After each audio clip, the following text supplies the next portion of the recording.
में सावित्रीबाई फुले का पक्ष है, चंद्रशेखर आज़ाद जी का भीम आर्मी पक्ष है।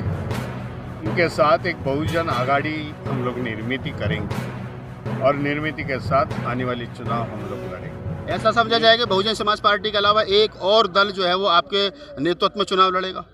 जो बहन जी मायावती चला रही है तो अभी महापुरुषों की विचारधारा से हट गई है, मनुवादी विचारसरणी को वो ताकत दे रही है, इससे सबका सुझाव है। ऐसे लग रहा है कि मायावती जो है वो बहुजन महापुरुषों की मिशन से भटक गई। लोग तो अभी भी लाखों की संख्या में रैली में, बसपा की रैली में आ रहे हैं। चाहे 9 तारीख को काशीराम साहब के पुण्यतिथि का जो प्रोग्राम था, कई लाख लोग बहन जी के बुलावे पर पहुंचे। कैसे समझा जाए कि महापुरुषों के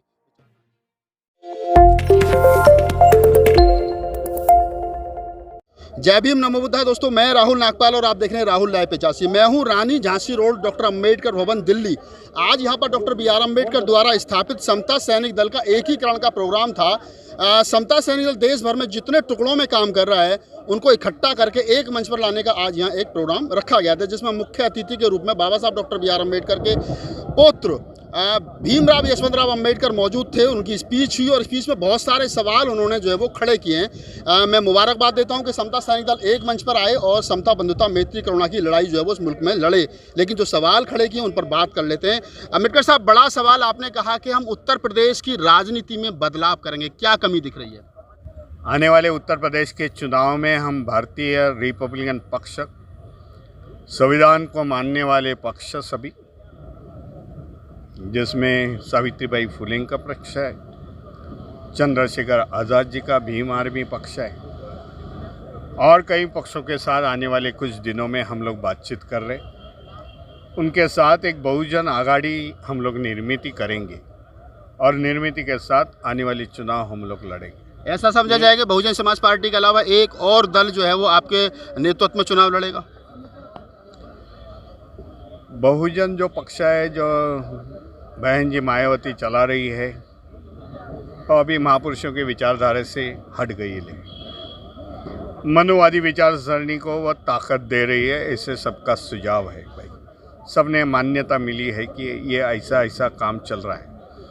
इसके लिए संविधान के साथ साथ जितने भी पार्टीज़ है, ना हमारी पार्टी लेकिन सभी पार्टियों को हम लोग संविधान के साथ जो रैली में खड़ा करेंगे, वही रैली से हमारी एक एकता की गुट हो जाएगी। यानी आने वाले चुनाव में हम लोग साथ साथ उत्तर। कैसे लग रहा है कि मायावती जो है वो बहुजन महापुरुषों की मिशन से भटक गई है? ये मेरा कहना नहीं, मैं कई लोगों से, कई संगठनों से मिला। 110 संगठनों से मैंने लखनऊ में और उत्तर प्रदेश के 8 दिन के दौरे में मैंने देखा। तब सभी ने ये किया है कि ये पार्टी अभी हट गई है, ये कोई इससे अभी उम्मीद नहीं है।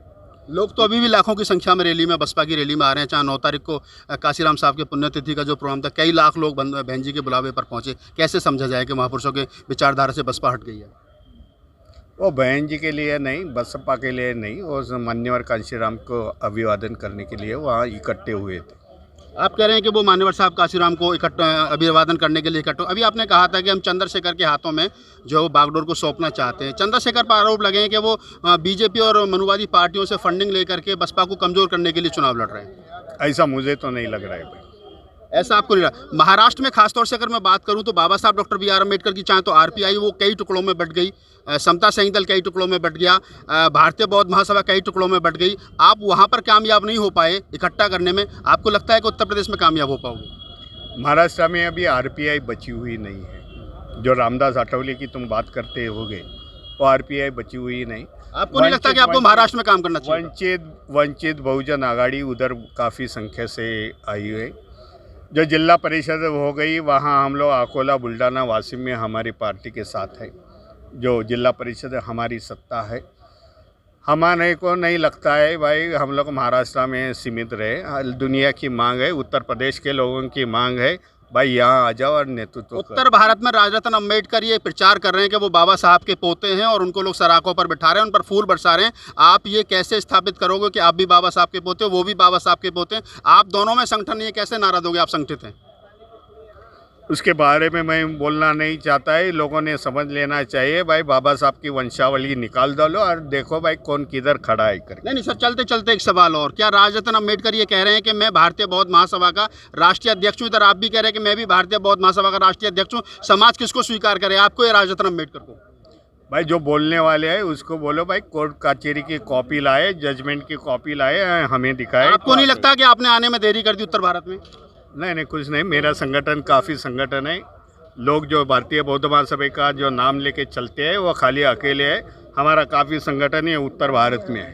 तो आपसे भीमराव अंबेडकर, मेरे कई सवाल थे उनसे, उनका बड़ा सवाल यही है कि राजरत्न अंबेडकर ने जो उत्तर भारत में एक तरीके से मैं कहूं कि जो उन्होंने कहा है कि मैं बाबा साहब डॉक्टर अंबेडकर का पोता हूं, तो बाबा साहब डॉक्टर अंबेडकर के पोते होने का जो ख्याति प्राप्त राजरत्न अंबेडकर ने की है, भीमराव अंबेडकर जी कह रहे हैं कि वंशावली निकाल करके देख लें कि कौन बाबा साहब डॉक्टर अंबेडकर का असली पोता है।